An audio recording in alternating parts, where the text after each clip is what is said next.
Awas, tanggal 19 Juli itu waktunya untuk semua negara di dunia untuk menyetujui amandemen dari IHR.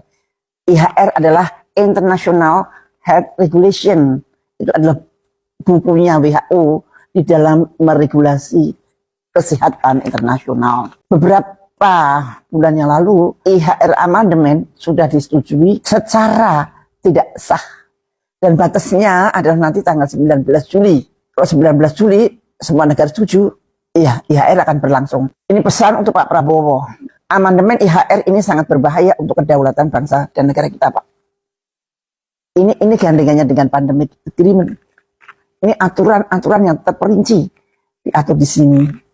Amandemen IHR yang akan disahkan besok tanggal 19, kecuali kita tidak setuju, isinya benar-benar merenggut kedaulatan bangsa kita untuk melindungi rakyatnya. Jadi Bapak tidak bisa melindungi rakyat Bapak kalau ada pandemi. Ada 10 hal kenapa banyak negara juga menolak. Satu, mereka merubah definisi. Definisi pandemik itu seperti apa, mereka rubah dengan seperti KLB. KLB biasa itu sudah boleh disebut pandemik. Epidemik juga disamakan dengan pandemik. Nah ini berbahaya karena mereka bisa mengatakan pandemi itu sama dengan bioterorisme karena disamakan dengan KLB, karena disamakan dengan epidemik. Epidemik juga mereka akan menentukan gitu. Jadi itu pada definisi itu begitu.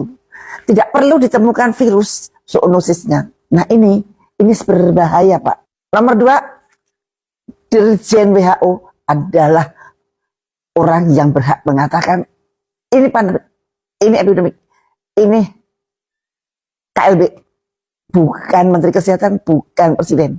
Dan nomor 3, pendanaan. Kita disuruh mendanai apa perintahnya dari WHO. Apapun perintahnya harus didanai dengan dana kita. Kalau kita tidak punya dana gimana? Disuruh hutang Pak. Jadi memang tujuan mereka adalah membuat kita supaya utang. Terus nomor 4, versi yang final itu belum jadi. Versi yang final ini mengatur tentang pendanaan lah. Nomor 5, mereka tetap mengadakan OTG, orang tanpa gejala. Itu tidak cocok dengan ilmu kedokteran. OTG itu kemudian di karantina, itu tidak cocok. Yang namanya OTG atau orang tidak bergejala itu tidak akan menular dan tidak akan menderita. Makanya tidak perlu di karantina. COVID yang dulu itu salah Pak. Dan kemudian yang sangat menyedihkan, satu, kita kalau mau ke luar negeri mesti harus pakai paspor tentang vaksin dan sebagainya, dan kemudian disemprotin. Kalau mau masuk ke negara mesti semprotin pakai insektisida atau pakai apa. Mereka juga memaksa. IHR amandemen ini di dalam pasalnya mereka memaksa agar negara membuat undang-undang nasional seperti apa yang diperintahkan oleh mereka. Kita mau undang-undang itu padahal harus dibuat karena keinginan rakyat loh, untuk kemaslahatan rakyat. Ini undang-undang disuruh oleh orang asing untuk dibuat di negara kita. Nah kita namanya apa?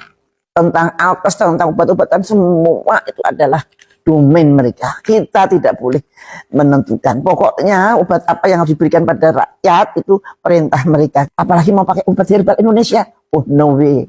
Dan ini semua sudah ada aturan-aturannya di Omnibus Law Kesehatan. Jadi kita ini rakyat siapa? Kalau nanti ada epidemik, ada KLB, semua kekuasaan ada di tangan mereka. Pasal-pasalnya sudah jelas banget. Dan ini kita harus menolak. Kenapa menolak? Karena kedaulatan kita sudah terenggut sama sekali. Dan yang terakhir, amandemen IHR ini jelas tidak melindungi hak-hak asasi manusia.